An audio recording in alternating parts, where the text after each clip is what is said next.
Hello, and welcome to your virtual presentation using digital tools in the flipped classroom, the Honors Chemistry class flipped.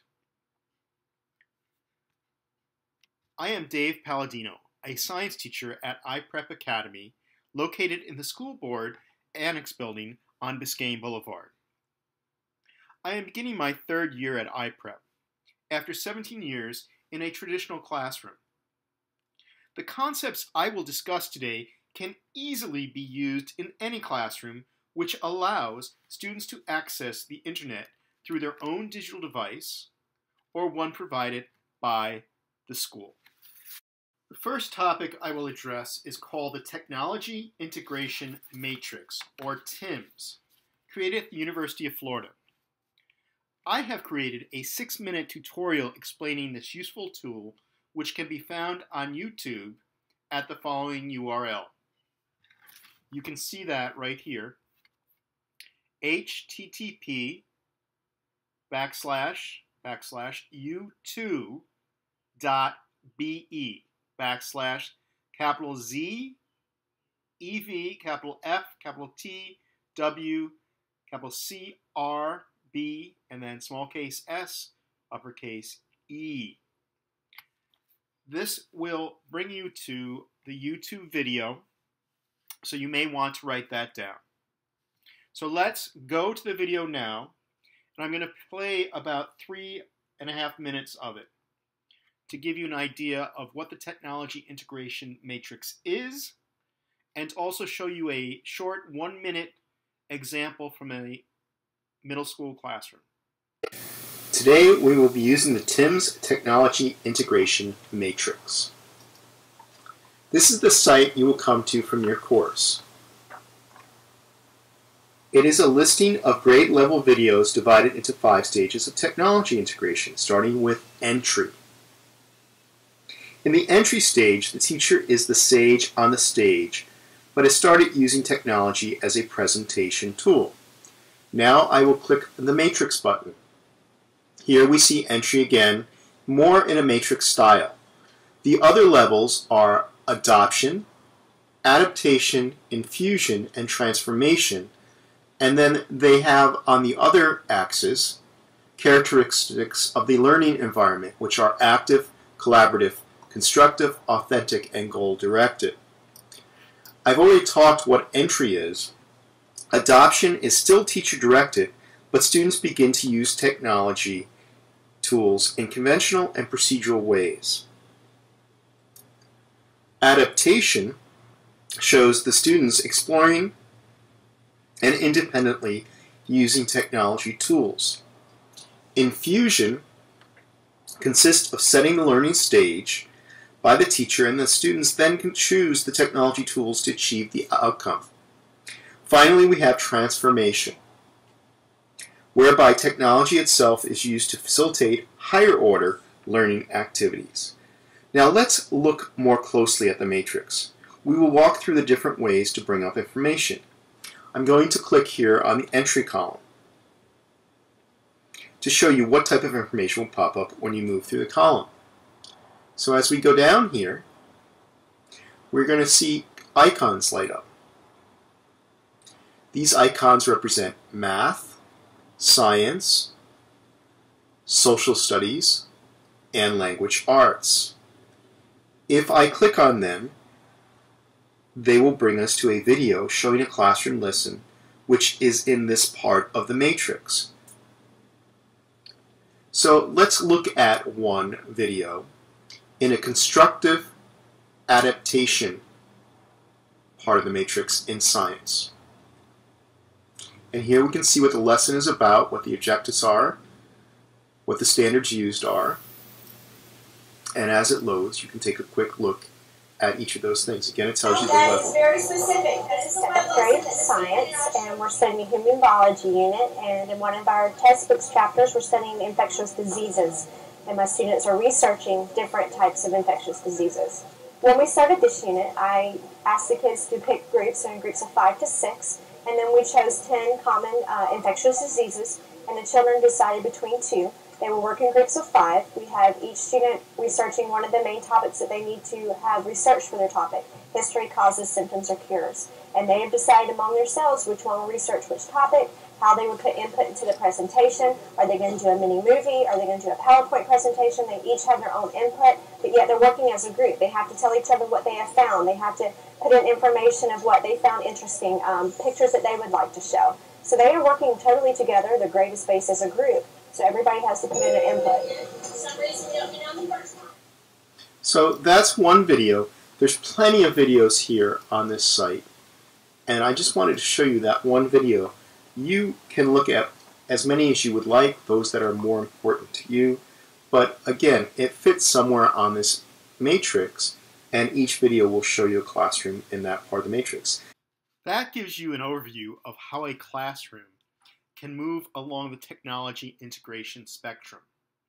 We already may use technology in a classroom as a tool in whole class instruction with a smart board or a Promethean board. But this is only the first step. When students can use it to help themselves in learning, we have truly empowered them for the 21st century. So now that I have looked at how we can explore ways to integrate technology into the classroom, and I have only scratched the surface, I ask that if you want to see that video in more detail and explore the TIMS matrix on your own or share it with your teachers, that would be a great idea. I would like to now begin discussing my own journey into using technology in the classroom. I have always been interested in the utilization of computers in the learning environment, beginning in the early 1980s as a teaching assistant, utilizing an Apple II computer to simulate chemical experiments. Those green screens were something else compared to today's technology. Throughout my career, I have integrated things like PowerPoint, smart boards, and having students present things using technology into my class. However, this was still whole class instruction. How could I branch out? When I arrived at iPrep, I was stunned by the possibilities. So I decided to focus on 3 major areas during my first year. So my first year in a one-to-one environment. The first idea was the flipped model of instruction, which I will talk about next. The second was to understand Edmodo. I had used something previously called yourclasspage.com to share assignments with students using the web.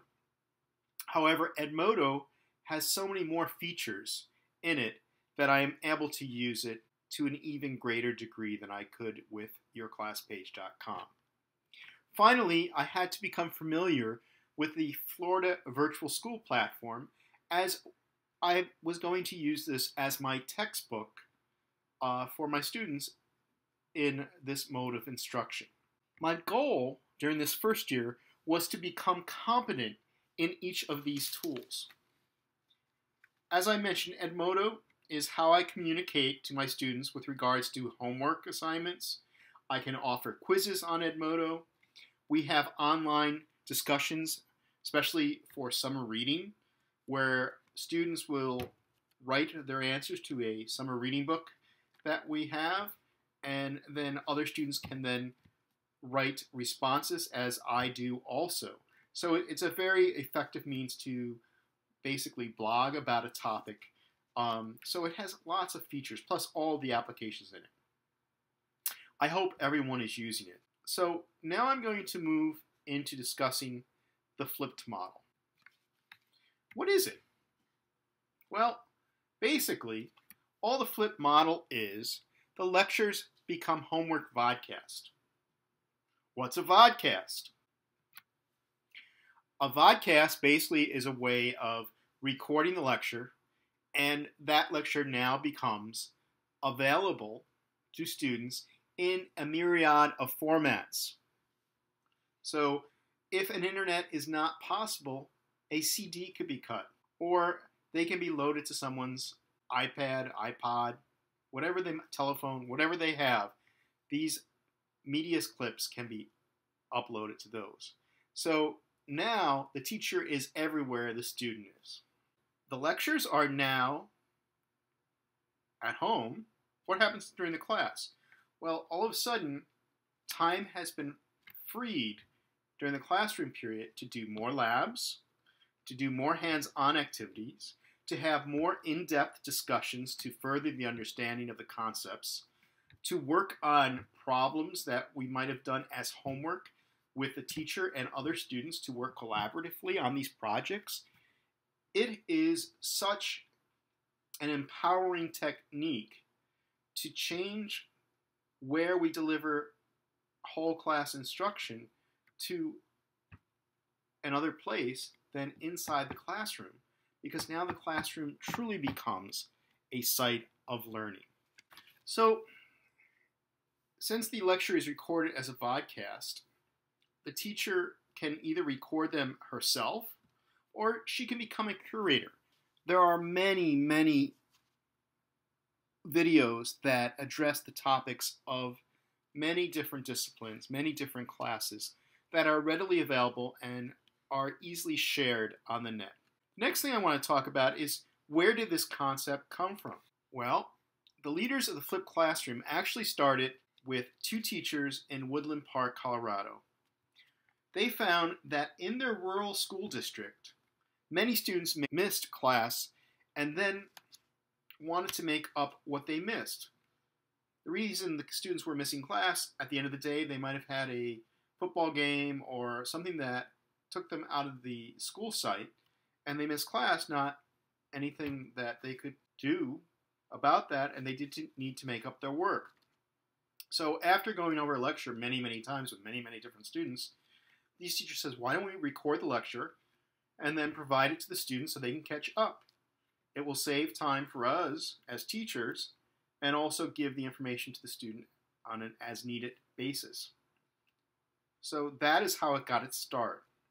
So who are these leaders? And I'm going to discuss that next. The leaders are Jonathan Bergman and Aaron Sams, both of whom have now moved on to other positions other than being in the classroom in Woodland Park.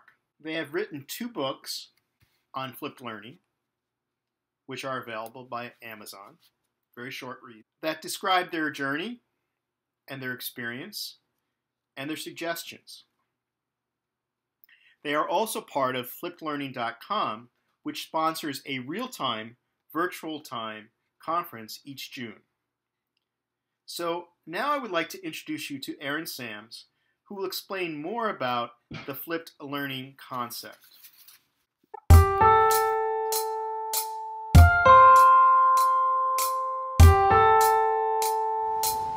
I'm Aaron Sams. We're here in Woodland Park, Colorado at Woodland Park High School. Flipped learning, I think on a really basic level, is taking what has traditionally been given in a lecture in terms of direct instruction and shifting that out of the class time, and then using that recuperated time more wisely, more valuably to really meet the individual learning needs of students. The way I got started doing this is I just started recording my lessons live for my students who were missing class and posting those online for them as a resource.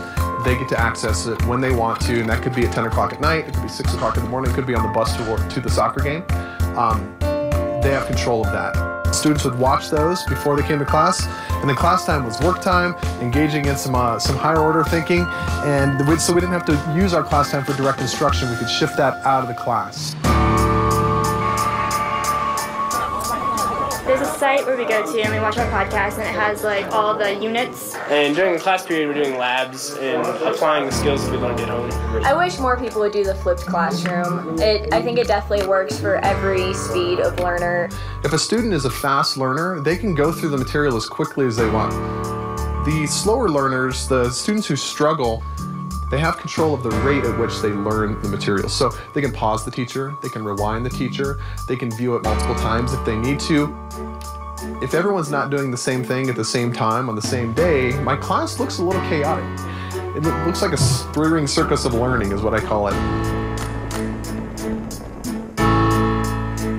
I also give them the option, if they don't want to take my test, to demonstrate their understanding in some other way. So I have students making video games, writing comic books, creating art projects.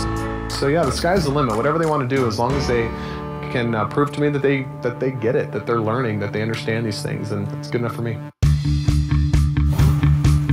There's a school in Michigan that has adopted this instructional model for all of their core classes. What they're seeing there is that their failure rates have gone from like in the 40% down to single digits. So that's pretty remarkable there. One of the concerns that educators are really wrestling with these days is the fact that we are preparing our students for jobs that don't exist yet. And I really see flipped learning as a tool that teachers can leverage to help students learn to think, learn to access information when they need it, and to be able to process it in a meaningful way. So I might not be training my kids for a specific job, but I'm giving them the tools, the ability to think and the process and the problem solve that they will need for whatever they end up doing.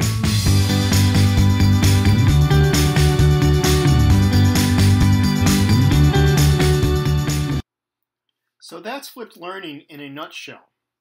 As you might have noticed, Erin has moved on from simply flipping lectures into a mastery approach, where students move at their own pace, showing understanding by various forms of assessment.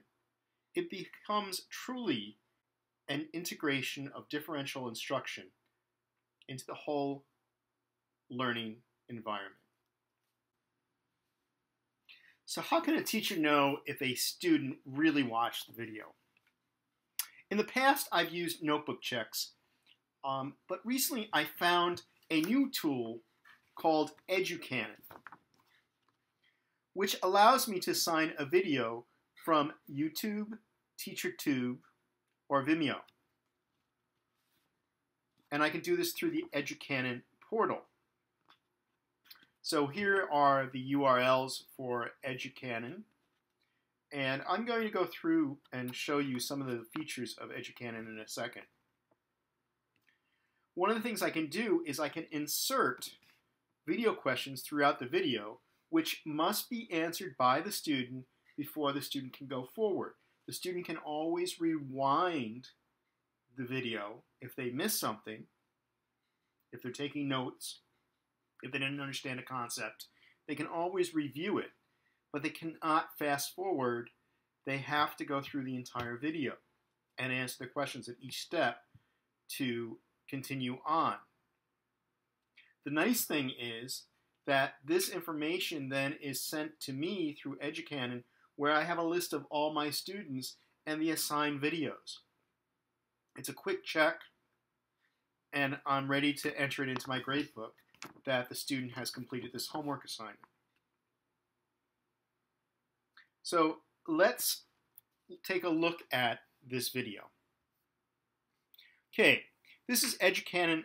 This is called My Bulbs, or the lessons, which I have a few there already that I've created. So I have 3 buttons here. I can view the video as it would go to the student. The only difference is that as a teacher, I can fast forward if I want to. I can assign it or store it or embed it somewhere, or I can edit it. So let's go to edit first, just to show you some features. Now here's the video, and I'm going to stop it because we really don't want to look at it right now. I'm going to show you a short snippet of it in a little bit. So here we have all these question marks. These are all stops in the video. Okay? And what is going to happen at each of these times, at 1 minute and 10 seconds, I'm going to ask a question. Okay? And the question I'm going to ask is, what was Mr. Sam's original major in college? And I put chemistry and music as the choices, and he wasn't a chemistry major to start out with. He actually was a music major. So I also have, if they chose this question, they would say, sorry, he started out as a music major. And B, he won a music scholarship, which he had to give up when he switched to chem. So there's feedback you can put into this. Now, this is a free Web 2.0 tool. As with many of them that we're going to discuss, they do have premium options where I could have put in a much longer response question also. So it has its advantages, but for me, what's nice is that I'm able to assign it. I can verify the student has actually looked through the video, which is one of my primary concerns.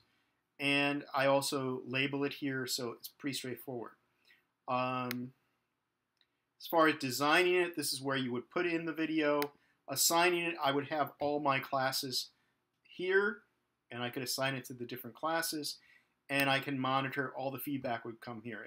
There's nothing there right now, so it's not that interesting, but it's a great way of verifying that a student has looked at it. So let's take a short look at the first section of this video.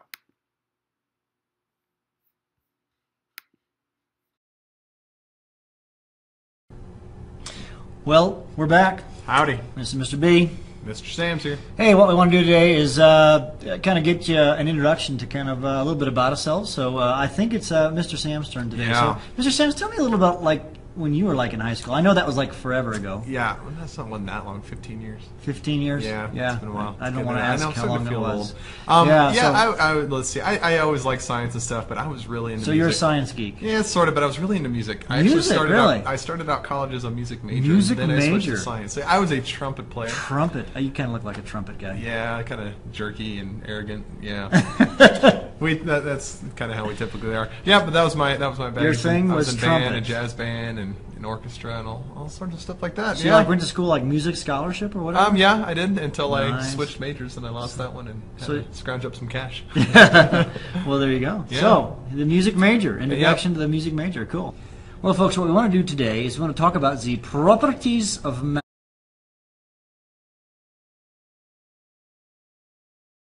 So now we are at the question at 1 minute and 10 seconds. So I'm going to say chemistry this time. And then I have to plus that. And I said, nope, I got it wrong. Sorry, he started out as a music major. The student would then press this button. Of matter. Yes. And the video would then continue playing until the next question mark. All of these would be reported to the teacher as being correct or incorrect. And we would also know that if all the questions were answered, the student made it to the end of the video.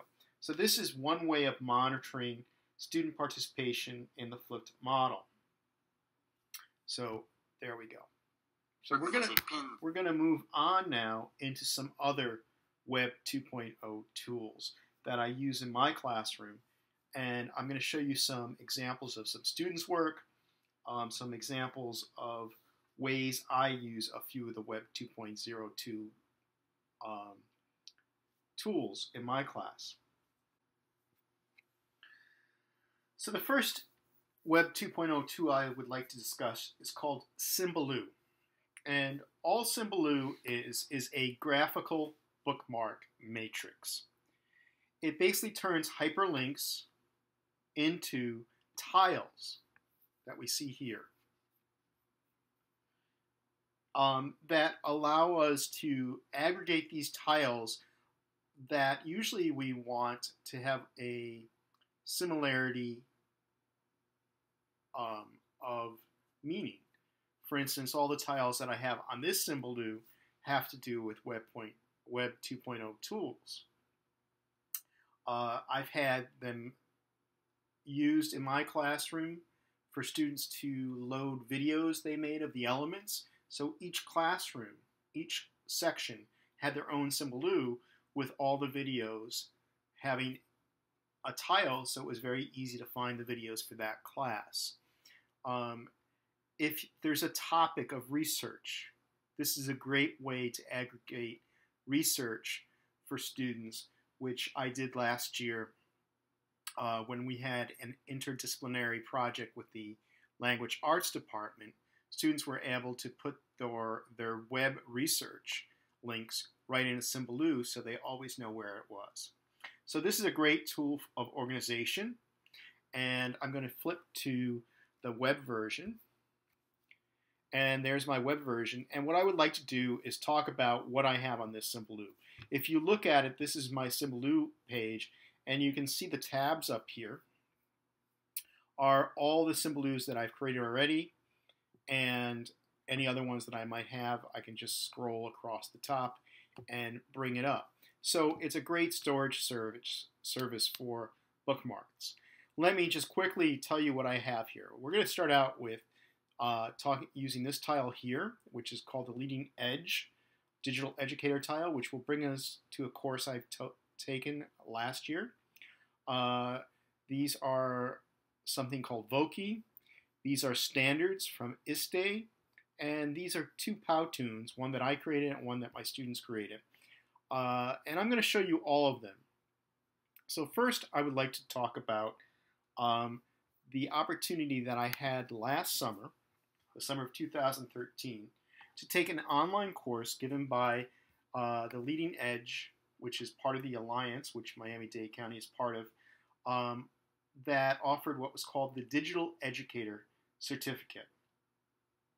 Okay, it took me through 8 major lessons over about 8 weeks, which showed me ways to integrate distinctive digital tools into my classroom.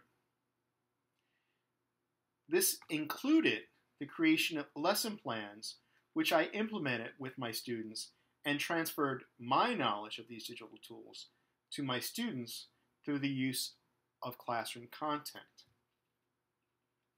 So let's start out with a very simple presentation tool called Voki.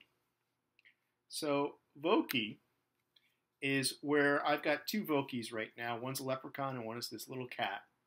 And I'm going to play the cat for you. Meow. I'm a Voki cat. I'm here to introduce you to Voki. I'm an avatar that can be used to convey information. So that's Voki. And what's nice about Voki is you can create these avatars that a student can do a presentation, a teacher can do a presentation. There's all sorts of different animations involved that you can use for Voki. You can even put in pictures on some of these, but it's a great little device to do a presentation using a Web 2.0 tool. So that was Voki. The next one I want to show you, going back to the symbaloo, is a Digital Citizens pontoon. Pontoon I call PowerPoint on steroids. Okay, and this is a pretty simple pontoon. It just uses some of the general features of the pontoon, which is absolutely free. If you want a premium version, of course, you can upgrade. But for all practical purposes, a pontoon can be utilized totally free. The 2 I'm showing you use music. Some pontoons, if you wish, you could do a voiceover, which is very effective. So it's like creating a video, just like you're watching now. So let's look at the Digital Citizens pontoon. So I'm going to go to right here and play it for you.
So that's my pontoon.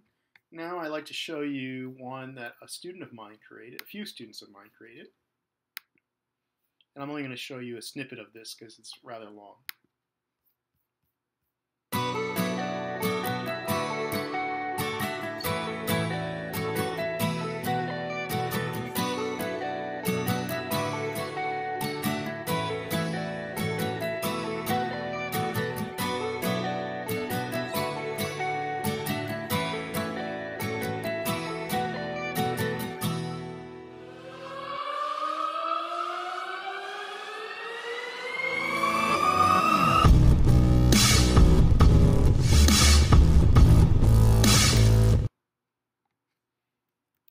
I think you get the idea. Now they use similar characters that I use, but there's really a lot of different characters available in pontoons. And as I said, you can do voiceovers with this too. It's a really nice, fun way to do presentations. The students really took to it and really enjoyed it. Now the last thing I want to talk about in the symbaloo are 3 sets of standards from Iste. Now, Iste is shorthand for the International Society for Technology and Education, and they have standards for administrators of what kind of culture should be set up.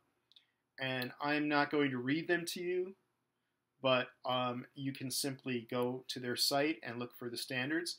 They also have it for teachers. Now, the nice thing about this is what I used as I was creating my lesson plans to see which of these standards I was imparting to my students, and I also used the student standards as what they would be able to do utilizing them. So not only was I introducing technology into the classroom as the teacher, but the student then was using this technology to create projects. So I think that's really a few of the things that I wanted to share with you today. I hope that we've had a good seminar here, that you've learned a few things about digital tools and the flipped classroom, and that you can bring that back to your schools and help your teachers become better versed in these as more and more technology is being introduced into the classroom in our county. If you have any questions, you can contact me at dpaladino@dadeschools.net. I also hope today that we will be able to communicate through a Google Doc if you have any questions. And that's it for listening today. Here's my contact information, dpaladino@dadeschools.net. If you're talking to me on Google, it might be easier to use my Gmail address to get to the site, dpaladino@dadeschools@gmail.com. And the document for discussion today, or you can use the teeny URL, http://tinyurl.com, LMKEGUF will get you to the same place. You can ask your questions. All I ask is that you put your name there when you ask the questions, and I will try to get back to you as soon as possible. If it's real time, we'll be able to do it right away. Okay, so I think that's about it. I'll just show you the site that you'll be going to. The site page is called David Paladino Digital Tools and the Flipped Classroom Discussion. Just simply put your question here, and we'll be all set. Have a great day.